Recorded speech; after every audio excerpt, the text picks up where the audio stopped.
বাংলাদেশ নারী ফুটবল দলকে সংবর্ধনা দিয়েছে ক্রীড়া বান্ধব প্রতিষ্ঠান ওয়ালটন হাইটেক ইন্ডাস্ট্রিজ।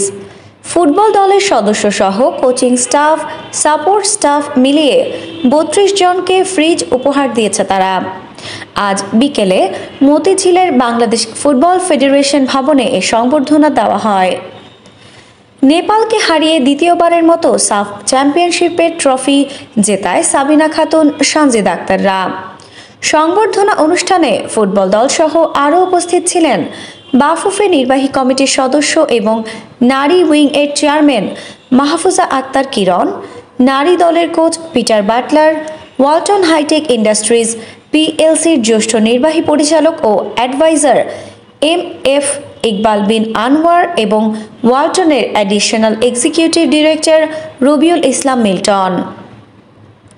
ওয়ালটনকে ধন্যবাদ জানিয়ে বাফুফে নির্বাহী কমিটির সদস্য কিরণ বলেন, মেয়েরা যখন বয়সভিত্তিক লেভেলে ভালো করত তখনও ওয়ালটন আমাদের পাশে ছিল। মেয়েদের উৎসাহিত করত, সংবর্ধনা দিত। সেটা যত ছোটই হোক, যত বড়ই হোক, সবসময় ওয়ালটন আমাদের পাশে ছিল। এজন্য ওয়ালটনকে ধন্যবাদ। আশা করি আগামী দিনগুলোতে ওয়ালটন একইভাবে পাশে থাকবে। আর আমরাও চেষ্টা করছি মেয়েদের জন্য ভালো কিছু করতে।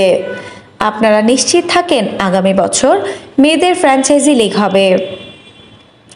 তবে অন্য সবার চেয়ে একটু ভিন্ন আঙ্গিকে কথা বলেন নারী ফুটবল দলের প্রধান কোচ পিটার বাটলার। একটি জিনিস মাথায় রাখতে হবে, একটি ফ্রিজ বা অন্য উপহার বাজারে গিয়ে আপনি কিনতে পারবেন, কিন্তু আপনি বাজার থেকে এক বক্স সততা কিংবা নম্রতা বা শ্রদ্ধা কিনতে পারবেন না। এই ব্যাপারগুলো সবাইকে মাথায় রাখতে হবে, সবাইকে মাটিতে পা রাখতে হবে। চ্যাম্পিয়ন দলের অধিনায়ক সাবিনা খাতুন ওয়ালটনকে আগামী দিনেও পাশে চেয়েছেন। আমি প্রথমে ধন্যবাদ দিতে চাই ওয়ালটনকে। ওয়ালটনের সঙ্গে ফেডারেশনের সম্পর্ক বহু পুরনো। আমি যখন শুরু করেছি তখনও দেখেছি ওয়ালটন সবসময় মেয়েদের ফুটবলের পাশে ছিল। অবশ্যই আমি মনে করি এটা মেয়েদের অনুপ্রাণিত করে। আমরা যখন সাফল্য নিয়ে আসি, সবাই যখন উৎসাহিত করে, এটা মেয়েদের মোটিভেশন হিসেবে কাজ করে, কাজ করার আগ্রহ বাড়িয়ে দেয়। আবারও ধন্যবাদ এবং কৃতজ্ঞতা প্রকাশ করছি। আশা রাখছি যেভাবে মেয়েদের ফুটবলকে উৎসাহিত করে যাচ্ছেন, আগামী দিনগুলোতেও আমাদের পাশে থাকবেন।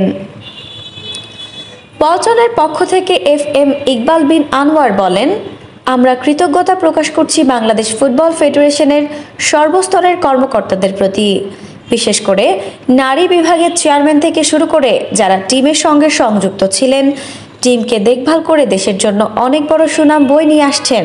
তাদের প্রতি আমরা কৃতজ্ঞ, পুরো দেশবাসী কৃতজ্ঞ। নারী বিভাগের যাত্রা শুরু থেকে ওয়ালটন পাশে আছে বলে জানিয়ে ইকবাল বিন আনোয়ার বলেন, যাত্রায় প্রথম থেকে আমরা নারী বিভাগের সঙ্গে আছি, এখনও আছি, ইনশাল্লাহ ভবিষ্যতেও আমাদের এই ধারাবাহিকতা অব্যাহত থাকবে। আমরা চাই দেশের এরকম সুনাম যেন মাঝে মাঝে পাই। আমাদের এই ধারাবাহিকতা অব্যাহত থাকবে। চ্যাম্পিয়ন দলকে সংবর্ধিত করতে পেরে ওয়ালটন পরিবার যথেষ্ট খুশি। আমাদের এই ধরনের প্রোগ্রামগুলো সবাইকে উৎসাহিত করার জন্য চলতে থাকবে। উইমেন্স বিভাগের যে খেলাগুলো হবে, ফেডারেশনের অধীনে সবগুলোর সঙ্গে আমরা থাকার চেষ্টা করব। আফসানা নওরিন, বাংলা স্পোর্টস।